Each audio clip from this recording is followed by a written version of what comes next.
This podcast is sponsored by the book, A Mostly Magnificent Memoir, by Bo Bennett, a hilarious, heartfelt glimpse into growing up in the 80s.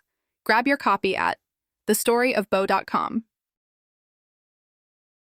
How PCs transform daily life, an 80s expert's take on tech and culture. Explore how personal computers reshaped work, school, and play, with fun 80s vibes and nostalgia wrapped in one cozy podcast episode. The impact of PCs on daily life, a totally radical transformation. All right, picture this. It's the 1980s. You're rocking your neon leg warmers, the latest 80s music is blasting from your boombox, and you're glued to your favorite 80s TV shows. But outside of the pretty wild fashion and totally tubular pop culture, something pretty mind-blowing is happening. Finally, the personal computer steps into the spotlight. And man, it didn't just change the way we work or play. It literally rewrote how our daily lives roll. Now, don't get me wrong, those early PCs were clunky beasts. I mean, they looked more like something NASA spat out than your trusty sidekick. But back then, having a personal computer was like holding a ticket to the future. Let me tell you how these machines started weaving themselves into the fabric of everyday life, like the background beat of an 80s pop culture anthem. Work revolution. Before PCs were sitting on every desk, word processing meant typewriters and mountains of correction fluid. Your typical office was basically a fortress of paper.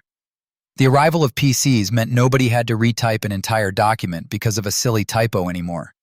Spreadsheets? Don't get me started. Excel was like magic, helping businesses organize everything from budgets to inventories with way less headache.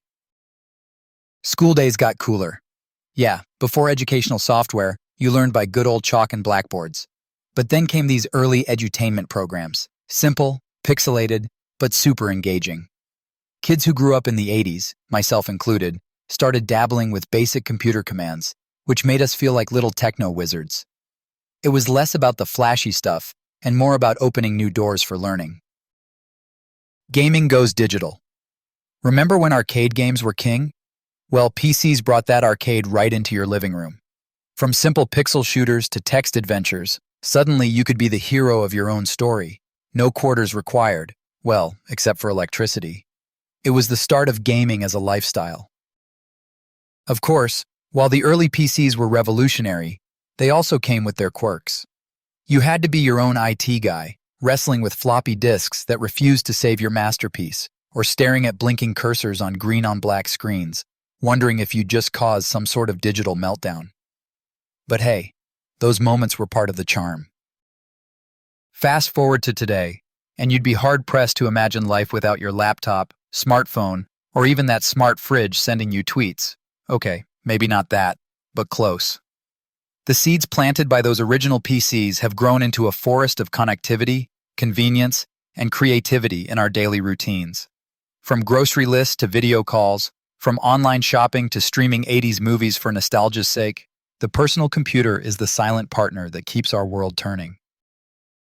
And speaking of nostalgia and life before the digital boom, if you want a fantastic read that captures the essence of growing up during this iconic decade, check out A Mostly Magnificent Memoir, a fun and heartwarming story of a kid from a small town growing up in the 1980s. It's packed with quiet reflections and unforgettable snapshots that any fan of 1980s fashion and 80s celebrities will appreciate. So next time you boot up your PC or tap away on your keyboard, give a little nod to those early machines that paved the way for this crazy tech-driven life. They may have been awkward and downright slow by today's standards, but without them, well, we wouldn't be here, chatting about all things digital between good doses of 80s pop culture trivia and laughs. And that, my friends, is pretty magnificent.